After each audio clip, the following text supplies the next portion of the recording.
Welcome to my YouTube channel guys. मेरा नाम रूपेन कुमार सेन है और मैं फ़िलहाल के लिए पुणे में रहता हूँ। उड़ीसा का लड़का हूँ मैं।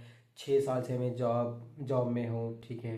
तो आपने शायद देख लिया होगा मैं किसके बारे में ये वीडियो लेकर आया हूँ। बेसिकली ये जो है ओरेकल के बारे में है, जिसने पूरा 10%, 10% मतलब कम से कम 28 से 29 हज़ार का एम्प्लॉय उसका हेड काउंट है इंडिया में। इतने सारे लोग काम करते हैं ओरेकल में। उसका 10% लोगों को वो निकाल देगा जॉब से। ले ऑफ होने जा रहा है। 10% मतलब मिनिमम तो आज 2 हज़ार पकड़ लो, 2500 से 3 हज़ार तक। ठीक है। और ये इसमें बहुत सारे फ्रेशर भी हो सकते हैं, एक्सपीरियंस एम्प्लॉय भी हो सकते हैं, अलग अलग डिपार्टमेंट के भी हो सकते हैं। मैं बहुत ही ज़्यादा मुझे बहुत ज़्यादा बुरा लग रहा है यार। ठीक है, जो एक्सपीरियंस लोग होंगे अगर उनका अगर ले ऑफ हो रहा है तो मुझे पता है और अखिल का जो नाम है ना, वो नाम देख कर ही उसको जॉब दे देंगे लोग, मतलब दूसरे कंपनी आसानी से उनको जॉब दे देते हैं जो लोग एक्सपीरियंस वाले होते हैं। लेकिन जो फ्रेशर लेवल का होगा या फिर जिनका एक्सपीरियंस बहुत ही कम होगा, ठीक है, अगर उनका अगर ले ऑफ हो रहा है तो डेफिनेटली ये बहुत ही ज़्यादा बुरी बात है। क्योंकि हम लोग क्या है, मिडिल क्लास से आते हैं। ठीक है, हम लोग ज़्यादा रिच नहीं हैं, मिडिल क्लास से आते हैं। हमें 1 रुपया से भी मतलब होता है। अगर कभी भी हमारा अगर कहीं 1 रुपया 10 रुपया का नुकसान हो जाता है, दिमाग में आता है यार ये इतना पैसा का आज मेरा लॉस हुआ या फिर मैंने एक्स्ट्रा खर्चा कर दिया। समझ रहे हो ना मेरा बात कहने का तरीका क्या है। तो ओराकिल ने पूरा 10% इंडियन एम्प्लॉय को निकाला है, वो भी इंडिया में। देखो सबको पता है क्या, ले ऑफ होती रहती है, लेकिन लगातार जैसे टीसीएस ने निकाला, फिर गूगल ने निकाला, ठीक है, उसके बाद माइक्रोसॉफ्ट ने निकाली, ले ऑफ कर दिया, उसके बाद ओराकिल आ गई। तो ऐसे खबर जब आती है ना, तो डेफिनेटली जो खास करके फ्रेशर लोग रहते हैं, ठीक है, उसको तो बहुत ही ज़्यादा वो डर का माहौल आ जाता है कि भाई इंडिया में जितने भी आईटी कंपनी हैं, अगर बड़ी कंपनी अगर जॉब से निकाल रही है तो छोटी कंपनी का सिचुएशन क्या होगा। सर्विस बेस्ड कंपनी जैसे इन्फोसिस टीसीएस का सिचुएशंस क्या होगा, या फिर स्टार्टअप की क्या होगा, या फिर छोटी कंपनी का और क्या हो सकता है। तो उसके मन में डर पैदा हो जाता है। ठीक है। तो जितना मैंने रिसर्च किया उसके कंपनी का वेबसाइट में गया, और उसके बाद बहुत सारे न्यूज़पेपर हैं, टाइम्स नाउ करके कुछ यूट्यूब चैनल भी है, और अलग अलग अखबार भी है। मैंने जितने सारे अखबार में मैंने देखा, मैंने यही देखा कि भाई कुछ रीस्ट्रक्चरिंग करने की कोशिश में ओराकिल ने ले ऑफ किया है। मतलब कंपनी ये चाहती है कि वो अपने ऑर्गेनाइजेशन लेवल में जितने भी टेक्नोलॉजी है, जितने भी उनका एक्टिविटीज है, गोल टारगेट है, उसको वो रीस्ट्रक्चर करेंगे। और एआई के, जैसे आपको पता होगा एआई एक टेक है, टेक इंडस्ट्री में बहुत ज़्यादा छाई हुई है। तो एआई का जो रहेगा असर जो रहेगा, ये कंपनी चाहती है कि एआई को अडाप्ट कर ले। देखो कंपनी तो अपनी तरफ से वो बता देती है कि भाई हमें रीस्ट्रक्चर करना है, तो भाई अगर आप रीस्ट्रक्चर कर रहे हो तो क्या ये 10% एम्प्लॉय को निकालना क्या सही था। आप वो रीस्ट्रक्चर में क्या आप वो 10% एम्प्लॉय को जो आप जो निकाल रहे हो उसको क्या आप शामिल नहीं कर सकते थे क्या। एआई को किसने बनाया है, आदमी ने बनाया है, मतलब कोई एक एम्प्लॉय ने बनाया होगा। बहुत सारे एम्प्लॉय का एकजुट से एक एआई टूल बनता है यार। तो क्या आप उसको जॉब में नहीं रख सकते थे, क्या आप उसका ट्रेनिंग का आप जुगाड़ नहीं कर सकते थे, आपने डायरेक्टली ले ऑफ कर दिया। तो बहुत सारे क्वेश्चंस आते हैं। फिर मैंने उसके बाद भी रिसर्च किया कि भाई ले ऑफ हुआ क्यों।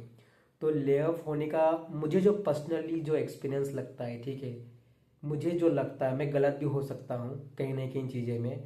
और अगर आपको लगता है कि शायद मैं कहीं पर गलत हूँ तो शायद आप मुझे कमेंट करके बता सकते हो। तो आपको पता होगा जो ट्रम्प की सरकार है अमेरिका में, ठीक है, ओराकल की जो कंपनी है वो अमेरिकन बेस्ड कंपनी है। और ट्रम्प की सरकार जो है वो इंडिया के अगेंस्ट में है फिलहाल के लिए जो सिचुएशन से। और जो टैरिफ होता है, मतलब टैक्स जो होता है, इंडिया के ऊपर में सबसे ज़्यादा लगा दिया है। टॉप 3 4 जो कंट्री है उसमें से इंडिया जो है उसके अगेंस्ट में अमेरिका ने टैरिफ लगा दिया। ठीक है। तो भाई टैरिफ लगाने के बाद में अमेरिका चाहती है कि इंडिया को दबाव दिया जाए हर एक तरफ से। जितना मैंने न्यूज़ में देखा है तो ओराकल की कोई मैनेजमेंट लीडरशिप ट्रम्प सरकार के साथ एक मीटिंग किए थे। मीटिंग ख़त्म होने के बाद में वो प्रेस कॉन्फ्रेंस करते हैं और अनाउंस करते हैं कि इंडियन एम्प्लॉय को निकाल दिया जाएगा। तो कहीं ना कहीं ट्रम्प सरकार की जो उनका जो पॉलिसी है कि इंडिया को दबाव में रखा जाए, उसी की वजह से ये ले ऑफ हो रहा है। देखो मल्टीपल रीजन्स होते हैं ले ऑफ होने का, और वही घिसे घिसे पीटे डायलॉग जो होता है ना कि भाई एआई आ गया, आर्टिफिशियल इंटेलिजेंस आ गई, उसके वजह से हमने निकाल दिया। हाँ, उसके अलावा भी बहुत सारे होते हैं कि कॉस्ट कटिंग करना, कंपनी का जो प्रॉफिट रहता है उसको और ज़्यादा बढ़ाना, ठीक है, प्रोजेक्ट्स नहीं है, काम नहीं है तो निकाल दो एम्प्लॉय को। ऐसे बहुत सारे रहते हैं, लेकिन मुझे पर्सनली फील आता है कि भाई ट्रम्प सरकार की जो पॉलिसी है उसके वजह से ये ले ऑफ हुई है, ठीक है। तो इसमें तो भारत सरकार जो है कुछ नहीं कर पाएगी, क्योंकि भाई ये प्राइवेट कंपनी है, हालांकि बहुत बड़ी कंपनी है लेकिन प्राइवेट कंपनी है। अभी जयपुर या फिर कोई नॉर्थ इंडिया में ऐसा कोई बहुत बड़ी शहर है, सिटी है, जहाँ पर ओराकल की नए नए ब्रांच भी खुली हुई थी। तो मुझे पर्सनली लगता है कि भाई ये ओराकल का डिसीजन नहीं था, ये ट्रम्प सरकार की एक एक हिसाब से इंडिया को थोड़ा से दबाव दिखाने के लिए उसने ऐसा कदम लिया होगा, मुझे लगता है, ठीक है।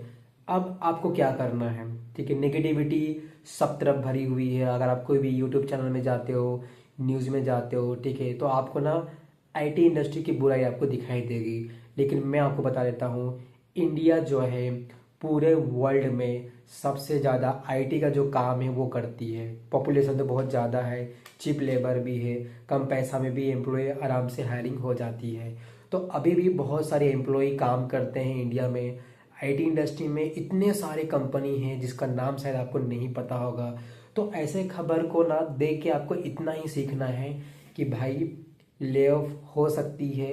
ले ऑफ होने पर आपको अपने हिसाब से जितने भी ट्रेंडिंग टेक्नोलॉजी है आपको वो अडेप्ट करना है, ताकि फटाफट आपको अगर ले ऑफ अगर हो भी जाती है तो आप फटाफट आप दूसरे कंपनी में जॉब अप्लाई कर सकते हो। इसलिए मैं बार बार कहता हूँ कि आप इंटरव्यू का जो प्रिपरेशन रहता है उसको आप कंटिन्यू रखिए। अगर आप अच्छे कंपनी में जॉब करते हो उसके बाद भी आप जो इंटरव्यू का जो प्रैक्टिस है वो करते रहो। आप चाहे कोडिंग में जाना चाहते हो, कोई क्लाउड में जाना चाहते हो, ठीक है, कोई नॉन कोडिंग वाला जॉब भी रहती है। बहुत सारे आईटी में आजकल प्रोजेक्ट्स आ गए हैं जिसमें कोडिंग का रिक्वायरमेंट नहीं है, ठीक है। तो आप ना हर समय कुछ ना कुछ सीखते रहो। अगर आप जॉब करते हो तो मिनिमम 1 या फिर 2 घंटा निकालो अपने लिए, ताकि यार आज मुझे ये टॉपिक कवर करना है, इसके बारे में मुझे जानकारी लेना है।